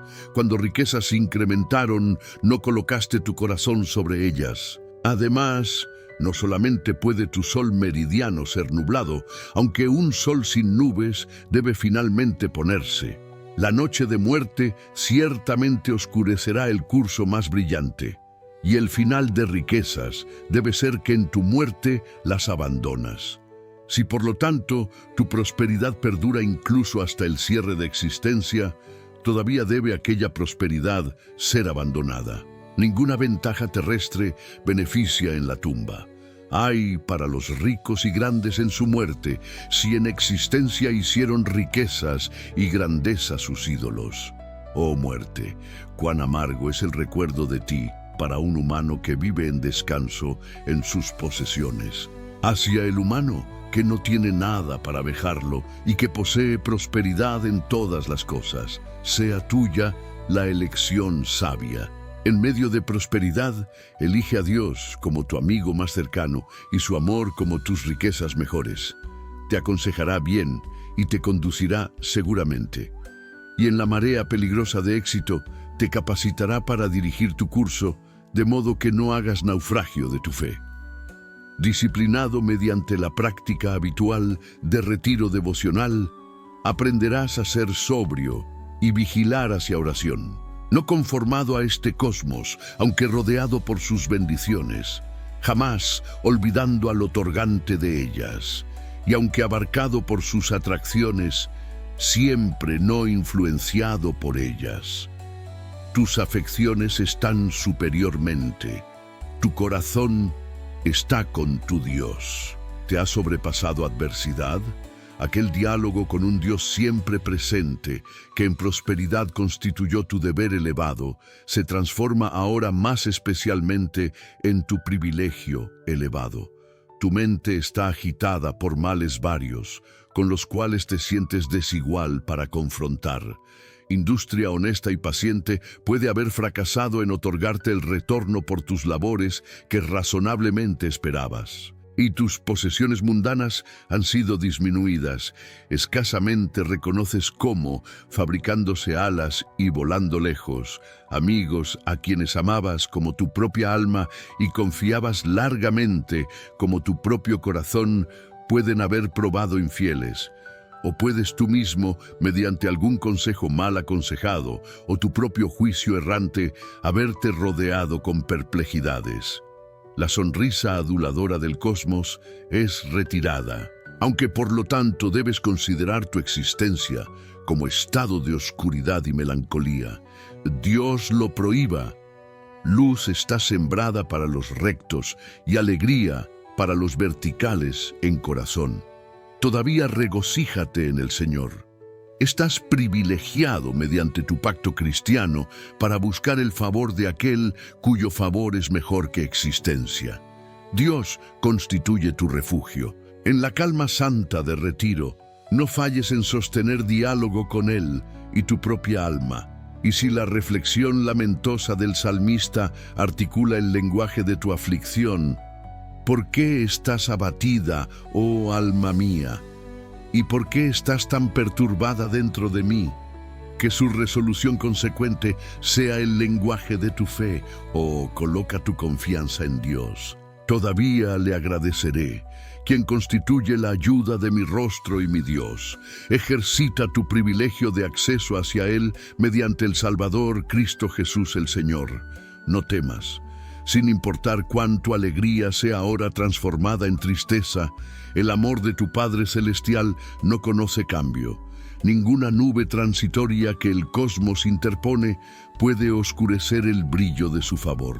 Su amor y favor no viran con las estaciones cambiantes de fortuna buena o mala. Ama igualmente al rico y al pobre, al próspero y al desafortunado. Si como Abraham y Lázaro ejercen cada uno en su estado de existencia fe y paciencia y perfeccionan santidad en el temor del Señor. Adornan la doctrina de Dios, su Salvador en todas las cosas. No demores entonces en esta estación triste de adversidad acercarte hacia tu Dios. Arroja tu carga sobre el Señor. Aférrate a Él como a un amigo presente y seguro. Huye hacia Él como ave hacia su refugio cuando tormenta y tempestad rugen. ¿Alguna vez te has detenido a pensar qué pasa cuando ya no queda lugar para enterrar a nuestros seres queridos?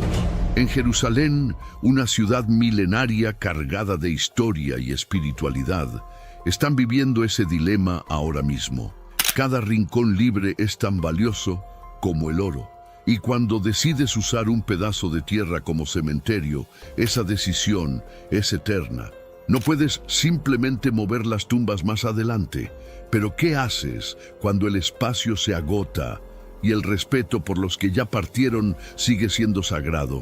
Los expertos han calculado algo que pone los pelos de punta.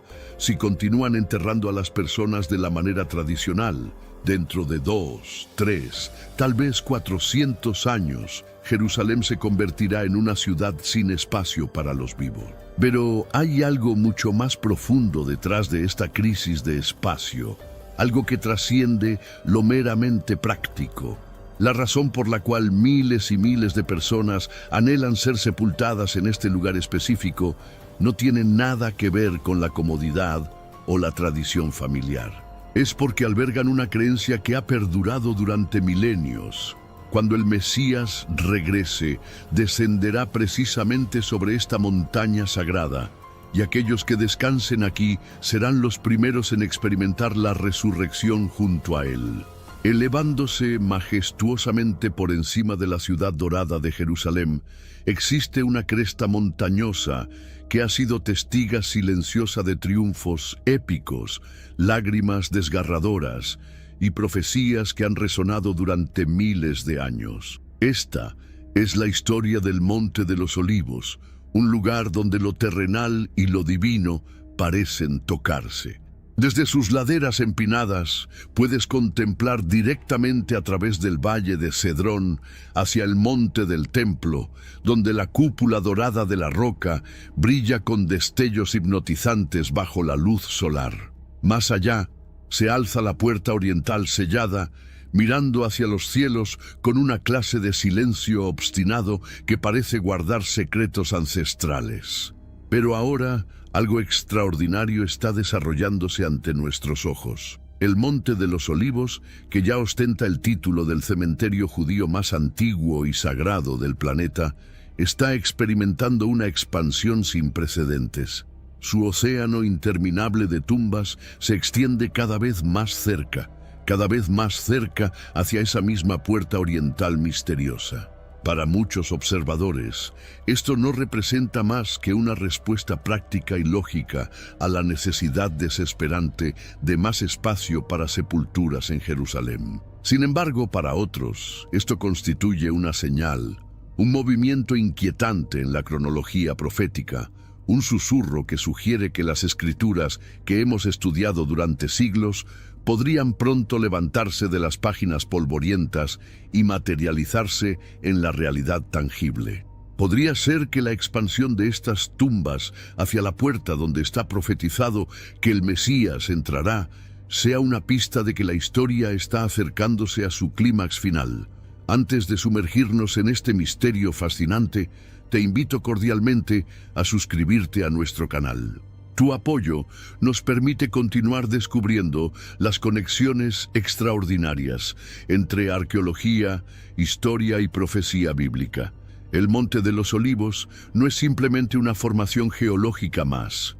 Es un escenario dramático sobre el cual las promesas divinas han sido pronunciadas y han resonado a través del tiempo como ecos eternos. Esta cresta montañosa ha ocupado un lugar central en la historia de Israel durante más de 3 milenios completos. Aquí fue donde el rey David derramó lágrimas amargas mientras huía del levantamiento traicionero de Absalón, su propio hijo. En estas mismas alturas, el sabio Salomón manchó la santidad del lugar al erigir santuarios paganos para complacer a sus esposas extranjeras. El profeta Ezequiel tuvo aquí una visión que cambiaría para siempre la comprensión del pueblo. Vio cómo la gloria resplandeciente del Señor se alejaba del templo profanado y venía a descansar sobre esta montaña. Pero de todas las conexiones históricas, la más impactante es que este lugar sirvió como el escenario principal donde Jesús pasó sus últimos días terrenales. Fue desde estos slopes que pronunció el famoso discurso del Monte de los Olivos, advirtiendo sobre guerras venideras, desolación y su segunda venida gloriosa. Fue precisamente desde aquí que ascendió a los cielos ante la mirada atónita de sus discípulos. Y es hacia esta misma montaña que las Escrituras declaran categóricamente que Él regresará algún día. Pero antes, comparte este video con alguien a quien aprecias. Nuestra misión más grande en la tierra es difundir la palabra del Señor. ¿Sabías que muchas personas carecen de conocimientos por falta de contenido adecuado? Envíalo a ese grupo de WhatsApp o públicalo en Facebook. Estoy seguro de que no te arrepentirás. Y si te gustan videos como este, comenta abajo, quiero más. Así sabré si realmente lo disfrutas y definitivamente traeré contenido nuevo similar. Durante siglos incontables, el pueblo judío ha anhelado profundamente ser sepultado en el Monte de los Olivos. ¿Cuál es la razón detrás de este deseo tan intenso? La creencia inquebrantable de que cuando el Mesías finalmente llegue, la resurrección de los muertos comenzará exactamente aquí, en este lugar sagrado. Descansar entre estas piedras significa aguardar el sonido del trompetazo celestial, literalmente en el umbral mismo de la redención. En la actualidad, el Monte de los Olivos alberga aproximadamente 150.000 sepulturas, convirtiéndolo en el cementerio más antiguo del mundo que ha estado en uso continuo. Las tumbas de profetas venerados, rabinos sabios y personas comunes se extienden por sus pendientes como un vasto mosaico de fe y esperanza inquebrantable. Pero ahora este cementerio ancestral está empujando hacia adelante, llenando cada espacio posible disponible, deslizándose sigilosamente cada vez más cerca de las murallas de la ciudad antigua y de esa puerta oriental sellada. Para muchos, esto representa simplemente la manera que Jerusalén tiene de preservar una tradición milenaria. Para otros, es como si la profecía misma estuviera presionando físicamente hacia adelante, centímetro a centímetro, hacia su cumplimiento definitivo. Si el Monte de los Olivos funciona como el escenario, entonces la puerta oriental, también conocida como la Puerta Dorada, representa la entrada del destino mismo. Esta puerta, que mira directamente hacia el Monte de los Olivos, es diferente a cualquier otra en las murallas de Jerusalén. Ha permanecido sellada herméticamente durante siglos, bloqueada con piedras macizas y custodiada por un cementerio musulmán. ¿Por qué razón? Por causa de la profecía.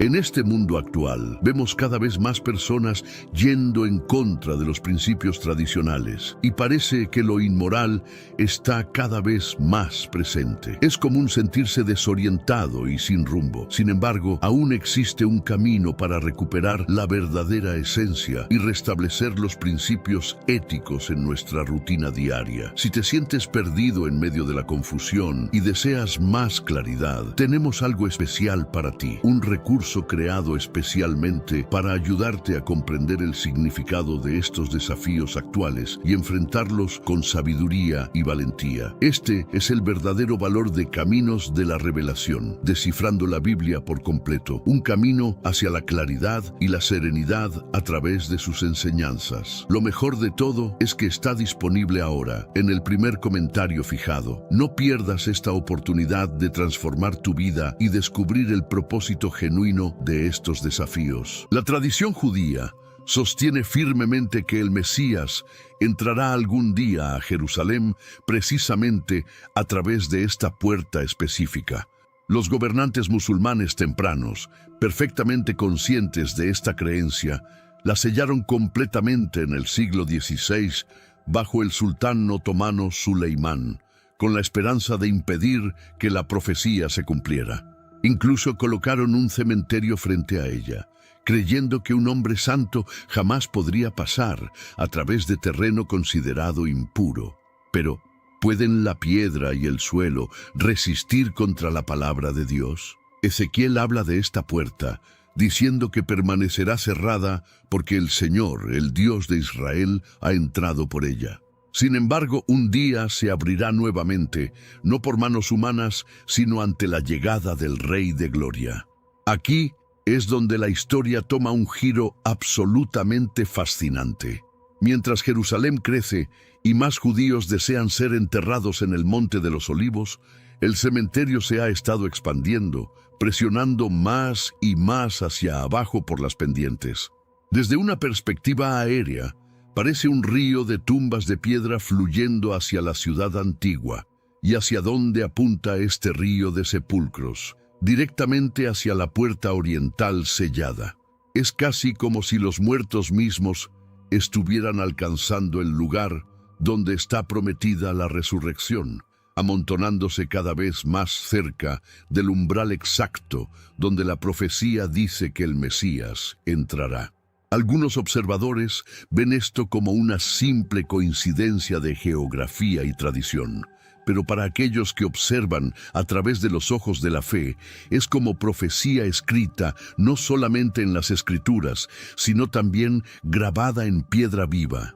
Cuando Jesús se encontraba de pie en el Monte de los Olivos, dirigió su mirada a través del valle hacia el templo y pronunció palabras que dejaron completamente atónitos a sus discípulos. Advirtió sobre la destrucción venidera del templo, la cual se cumplió exactamente en el año 70, cuando los romanos demolieron el edificio sagrado y no dejaron piedra sobre piedra. Pero también habló de señales aún por venir, guerras devastadoras, terremotos que sacudirían las naciones, falsos mesías que engañarían a multitudes y persecución intensa para los fieles, luego declaró algo que ha resonado a través de los siglos. Y entonces verán al Hijo del Hombre viniendo en las nubes con gran poder y gloria. Los discípulos le preguntaron cuándo sucedería todo esto. Y aunque no les dio la hora exacta o el día específico, les dijo que vigilaran, que estuvieran preparados y que prestaran atención a las señales. ¿Podría la expansión lenta pero constante del cementerio del Monte de los Olivos hacia la puerta oriental ser una de esas señales? El profeta Zacarías describe una escena que se conecta directamente con este paisaje. Declara que en aquel día los pies del Señor se posarán sobre el Monte de los Olivos, que está al oriente de Jerusalén, y el Monte de los Olivos se partirá por la mitad, de oriente a occidente, formando un valle inmenso. Imagina esta escena: Jesús descendiendo sobre la misma montaña desde la cual ascendió, el suelo temblando bajo sus pies, las tumbas abriéndose, la puerta oriental finalmente abriéndose. No por manos humanas, sino por poder divino absoluto. Es de extrañar que generación tras generación haya anhelado ser sepultada aquí. Es sorprendente que la vista de tumbas avanzando centímetro a centímetro hacia esa puerta despierte asombro, emoción e incluso un poco de temor reverente. Entonces, ¿qué significa todo esto para nosotros en la actualidad? Deberíamos interpretar la expansión de un cementerio como un reloj profético que marca la cuenta regresiva, no necesariamente, pero debería recordarnos algo crucial y trascendental. La profecía está viva, pulsando con energía divina. No es una historia antigua encerrada en pergaminos polvorientos. Se está desarrollando ante nuestros propios ojos en las piedras de Jerusalén, en el cambio de las naciones, en el gemido de la creación misma que aguarda su redención. El Monte de los Olivos susurra un mensaje claro y potente: mantente preparado, porque tan ciertamente como una vez caminó por estos senderos, algún día regresará a ellos. La expansión del cementerio puede ser práctica, pero la dirección hacia la cual se empuja, hacia la puerta oriental, se siente como una metáfora viviente. Los muertos se extienden hacia la resurrección prometida. La montaña aguarda partirse en dos.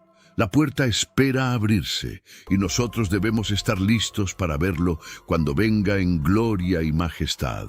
Desde el Monte de los Olivos hasta la puerta oriental, las piedras de Jerusalén contienen la respiración en suspenso. El cementerio se expande inexorablemente, la puerta permanece sellada con obstinación.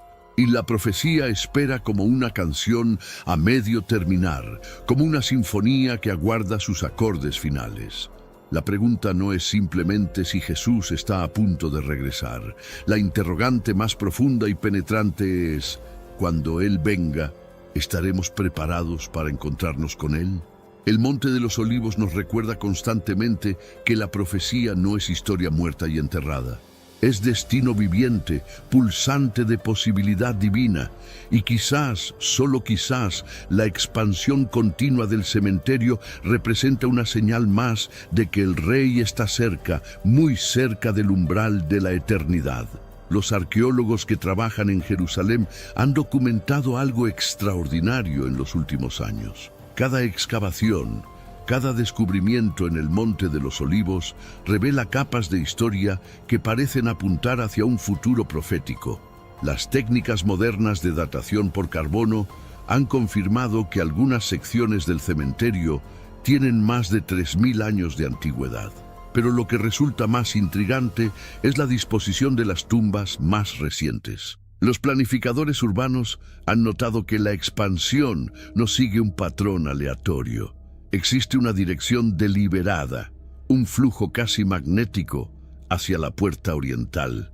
Es como si cada generación hubiera entendido instintivamente que necesitaba estar posicionada para un evento futuro específico. Los geólogos también han hecho observaciones fascinantes. La composición del suelo en el Monte de los Olivos muestra líneas de fractura naturales que corren exactamente de este a oeste, precisamente como describe la profecía de Zacarías.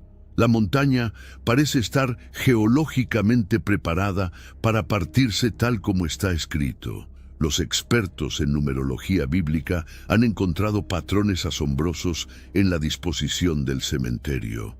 El número de tumbas que se añaden cada año, la distancia entre las secciones más antiguas y las más nuevas, incluso la orientación de los sepulcros hacia la puerta oriental, todo parece seguir secuencias numéricas que aparecen repetidamente en las profecías bíblicas. Algunos rabinos interpretan esto como evidencia de que Dios mismo está orquestando la expansión del cementerio. Cada tumba colocada es como una nota musical en una composición divina que se está escribiendo en tiempo real. La partitura completa solo se revelará cuando llegue el momento del gran finale profético.